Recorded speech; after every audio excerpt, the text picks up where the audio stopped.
अच्छी और सच्ची बातें। अचानक एक मोड़ पर सुख और दुख की मुलाकात हो गई। दुख ने सुख से कहा, तुम कितने भाग्यशाली हो जो लोग तुम्हें पाने की कोशिश में लगे रहते हैं। सुख ने मुस्कुराते हुए कहा, भाग्यशाली मैं नहीं, तुम हो। दुख ने हैरानी से पूछा, वो कैसे? सुख ने बड़ी ईमानदारी से जवाब दिया, वो ऐसे कि तुम्हें पाकर लोग अपनों को याद करते हैं, लेकिन मुझे पाकर सब अपनों को भूल जाते हैं। समस्याएं इतनी ताकतवर नहीं हो सकती जितना हम इन्हें मान लेते हैं। कभी सुना है कि अंधेरों ने सुबह ही ना होने दी हो? भलाई करते रहिए बहते पानी की तरह, बुराई खुद ही किनारे लग जाएगी कचरे की तरह।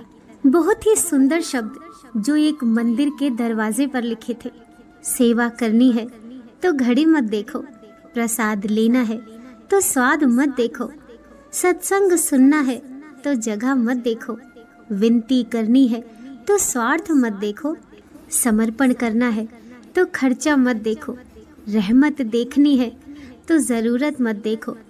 पेड़ के नीचे रखी भगवान की टूटी मूर्ति को देखकर समझ आया कि स्थिति चाहे कैसी भी हो, पर कभी खुद को टूटने नहीं देना, वरना ये दुनिया जब टूटने पर भगवान को घर से निकाल सकती है तो फिर हमारी तो औकात ही क्या है।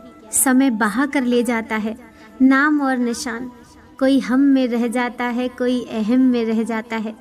बोल मीठे ना हो तो हिचकियाँ भी नहीं आती, घर बड़ा हो या छोटा, अगर मिठास ना हो तो इंसान क्या चींटियाँ भी नहीं आती। मीठी शब्दों से कही गई बात अनेक तरह से कल्याण करती है, लेकिन कटु शब्दों में कही गई बात अनर्थ का कारण बन जाती है। हमारी उपलब्धियों में दूसरों का भी योगदान होता है, क्योंकि समंदर में भले ही पानी अपार है, पर सच तो यही है कि वह नदियों का उद्धार होता है। मधुर वाणी बोलना एक महंगा शौक है जो हर किसी के बस की बात नहीं। अपने खराब मूड के समय बुरे शब्द ना बोलें, क्योंकि खराब मूड को बदलने के बहुत मौके मिलेंगे, पर शब्दों को बदलने के मौके नहीं मिलेंगे। माना दुनिया बुरी है, सब जगह धोखा है, लेकिन हम तो अच्छे बने, हमें किसने रोका है। थोड़ा थक गई हूँ, दूर निकलना छोड़ दिया है, पर ऐसा नहीं है कि मैंने चलना छोड़ दिया है। फासले अक्सर रिश्तों में दूरी बढ़ा देते हैं, पर ऐसा नहीं है कि मैंने अपनों से मिलना छोड़ दिया है। हाँ, जरा अकेली हूँ दुनिया की भीड़ में, पर ऐसा नहीं कि मैंने अपनापन छोड़ दिया है। याद करती हूँ अपनों की, परवाह भी है मन में, बस कितना करती हूँ ये बताना छोड़ दिया है। मानव कितने भी प्रयत्न कर ले, अंधेरे में छाया, बुढ़ापे में काया और अंत समय में माया किसी का साथ नहीं देती। कर्म करो तो फल मिलता है, आज नहीं तो कल मिलता है। जितना गहरा अधिक हो कुआं, उतना मीठा जल मिलता है। जीवन के हर कठिन प्रश्न का जीवन से ही हल मिलता है। ना घूमने के लिए कार चाहिए, ना गले के लिए हार चाहिए। भगवत गीता में श्री कृष्ण ने बहुत बड़ी बात कही है, जीवन के उद्धार के लिए केवल मित्र, प्रेम और परिवार चाहिए।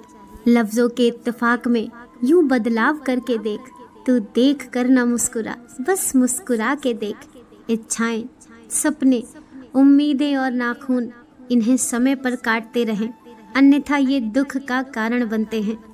जीवन का उद्देश्य क्या है? जीवन का उद्देश्य इस चेतना को जानना है जो जन्म और मरण के बंधन से मुक्त है। उसे जानना ही मोक्ष है। जन्म और मरण के बंधन से मुक्त कौन है? जिसने स्वयं को, उस आत्मा को जान लिया, वह जन्म और मरण के बंधन से मुक्त है। संसार में दुख क्यों है? लालच, स्वार्थ और भय ही संसार के दुख का मुख्य कारण है। ईश्वर ने दुख की रचना क्यों की? ईश्वर ने संसार की रचना की और मनुष्य ने अपने विचार और कर्मों से दुख और सुख की रचना की। इस जगत में सबसे बड़ा आश्चर्य क्या है? रोज हजारों लाखों लोग मरते हैं और उसे सभी देखते भी हैं, फिर भी सभी को अनंत काल तक जीते रहने की इच्छा होती है। इससे बड़ा आश्चर्य और क्या हो सकता है। किस चीज को गंवाकर मनुष्य धनी बनता है? लोभ कौन सा एकमात्र उपाय है जिससे जीवन सुखी हो जाता है? अच्छा स्वभाव ही सुखी होने का उपाय है। किस चीज के खो जाने पर दुख नहीं होता? क्रोध धर्म से बढ़कर संसार में और क्या है? दया क्या चीज दूसरों को नहीं देनी चाहिए? तकलीफ धोखा क्या चीज है जो दूसरों से कभी भी नहीं लेनी चाहिए? इज्जत किसी की हाय ऐसी चीज जो जीवों से सब कुछ करवा सकती है वो क्या है? मजबूरी दुनिया की अपराजित चीज क्या है? सत्य दुनिया में सबसे ज्यादा बिकने वाली चीज क्या है? झूठ करने लायक सुकून का कार्य क्या है? परोपकार दुनिया की सबसे बुरी लत क्या है? मोह दुनिया का स्वर्णिम स्वप्न जिंदगी दुनिया की अपरिवर्तनशील चीज कौन सी है?